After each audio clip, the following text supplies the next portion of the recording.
belli, siamo al lago Zirou, nella regione dell'Epiro, quindi in Grecia, e adesso andiamo a fare tutta una passeggiata che costeggia tutto intorno il lago e ha un'origine molto misteriosa perché si tramano delle strane leggende su questo lago che adesso vi raccontiamo.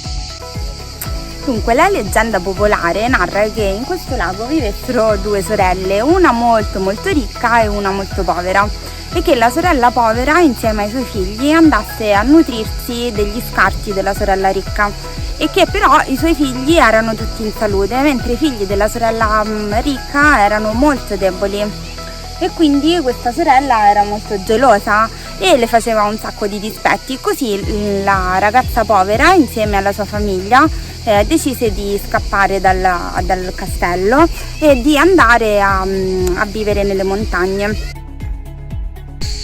Allora abbiamo sbagliato strada, mi sa, perché ci siamo trovati giù qua sotto proprio in stradine che mi sa che erano dei cinghiali, non era un sentiero. Alessandro mi voleva ammazzare. Noi abbiamo ritrovato la strada per fortuna, eccola la freccia. Ok, siamo di nuovo sulla retta via e mo si comincia a scendere, ecco, siamo saliti tantissimo. Bella salita, bella ammazzata. Con la mia agilità. Dai, ci aggiorniamo dopo.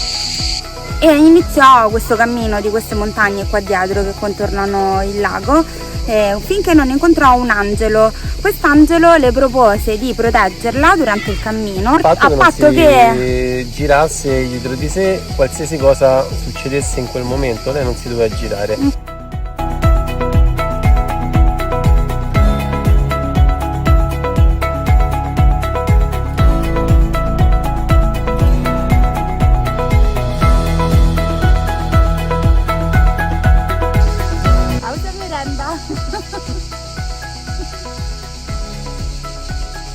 Soltanto che successe che mentre stavano camminando alle loro spalle iniziò un grosso terremoto. La ragazza sentì alle sue spalle crollare il castello della sorella ricca e tanta fu la preoccupazione che non riuscì a non guardare, a non voltarsi, si voltò e venne trasformata lei e i suoi figli il somaro e anche il loro somaro vennero trasformati in una pietra, in una roccia. Queste sarebbero quelle due rocce, non so se si vede bene, dietro le bandiere. Esatto, sono le rocce che stanno a ovest del lago.